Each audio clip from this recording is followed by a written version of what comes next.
ইনি হচ্ছে আল্লাহর সেই খালেস সৌভাগ্যবান সেই তরুণ। তাকে না উঠানো পর্যন্ত হজ যাত্রার জন্য বিমানটি হজ যাত্রী নিয়ে মক্কায় যাচ্ছিল না। আজকে এমন একটি বিস্ময়কর ঘটনা আপনাদেরকে শোনাতে চলেছি, কারণ এই ঘটনা বর্তমান সোশ্যাল মিডিয়া তোলপাড় করে চলতেছে। যে ঘটনা শুনলে আপনার ইমানি শক্তি আরো দ্বিগুণ বেড়ে যাবে, কারণ তার ইমানি পাওয়ারটা কতটুকু এটা একমাত্র আল্লাহ পাক রব্বুল আলামিনই জানে। এই ব্যক্তির নাম হচ্ছে আমের মাহদি মানসুর আল কাজ্জাফি। এনার বাড়ি হচ্ছে লিবিয়া। ঘটনাটি ঘটেছে বৃহস্পতিবারে। তো এই ব্যক্তিটা হজ করার জন্য সাহাবা আন্তর্জাতিক বিমানবন্দরে এসে পৌঁছেছে। যখন বিমানটা ছেড়ে দিবে তার কিছু সময় আগে সে বিমানবন্দরে পৌঁছানোর পরে তার ইমিগ্রেশনে কিছু ভুল ত্রুটি ছিল, সেটা ঠিক করতে করতে অলরেডি বিমানের হজ যাত্রীরা উঠে গিয়েছে এবং বিমানের দরজা বন্ধ করে দিয়েছে এবং বলেছে আর কোনো যাত্রী উঠানো হবে না এবং দরজাও খোলা হবে না। বিমানটি ইতিমধ্যে হজের উদ্দেশ্যে ওই এয়ারপোর্ট থেকে ছেড়ে দিয়েছে। কিন্তু ওই বিমানবন্দরে যারা তদারকিতে ছিল তারা বলছে, আমের তোমার মনে হয় আর হজ্জে যা হচ্ছে না এই বছরে। আমের মুস্কি একটা হাসি দিয়ে বলেছে,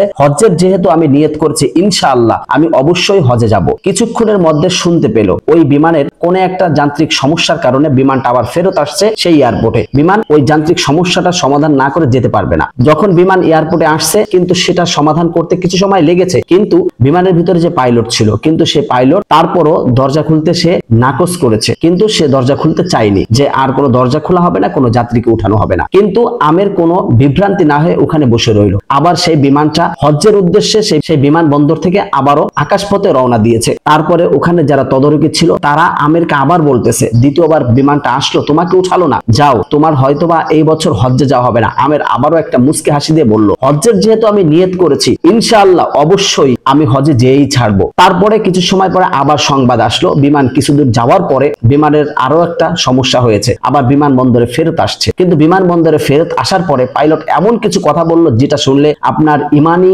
দুর্বলতা কেটে ইমানি শক্তি দ্বিগুণ হয়ে যাবে। তার আগে আল্লাহ রাসূল সাল্লাল্লাহু আলাইহি সাল্লামের একটা হাদিস আমরা শুনে আসি। হাদিসটি হচ্ছে মুসলিম শরীফের 2854 নম্বর হাদিস। হাদিসটির অর্থ এমন কত উস্কো শুষ্ক চুল, মলিন বদন, জীর্ণ বসন ওয়ালা আল্লাহর প্রিয় বান্দা আছে যাদেরকে অভিজাতদের দরজা থেকে ফিরিয়ে দেওয়া হয়, অথচ তারা যদি আল্লাহর নামে কোনো কসম করে ফেলে আল্লাহ পাক রব্বুল আলামিন তা পরিপূর্ণ করে দেন। এটা হচ্ছে আমেরের একটা দৃষ্টান্ত। এই হাদিসের সাথে আমেরের দৃঢ় বিশ্বাস ছিল আল্লাহর উপরে, ইনশাআল্লাহর উপরে, সেই দৃঢ় বিশ্বাসকে সফল করেছে। দ্বিতীয়বার যখন পাইলট ওই এয়ারপোর্টে আসলো, আসার পরে শুধুমাত্র একটা কথা বলেছে, আমি আমেরকে না নিয়ে এখান থেকে হজ্জের জন্য আর আমি প্লেনকে স্টার্ট করব না। তখন আমেরকে ঘোষণা দেওয়া হলো, তোমার জন্য পাইলট দরজা খুলে দিয়েছে, তুমি প্লেনে বসতে পারবে এবং হজ করতে পারবে। তখন আমের মুস্কি হেসে বলল, ইনশাআল্লাহ অবশ্যই আমি নিয়ত করেছি হজ্জের এবং আল্লাহ যে কোনো ভাবে যে কোনো মাধ্যমে অবশ্যই কবুল করবে। কতটা ইমানি দৃঢ় বিশ্বাস থাকলে এমন পরিপূর্ণ ভাবে মুস্কি হাসি দিয়ে দৃঢ় বিশ্বাস নিয়ে সেখানে অবস্থান করতে পারে, এটা আমের তার প্রমাণ। বর্তমান সোশ্যাল মিডিয়া এই বিষয়টা ভাইরাল। আপনি ভিডিওটি শেয়ার করে দিবেন ইমানি দায়িত্ব নিয়ে, কারণ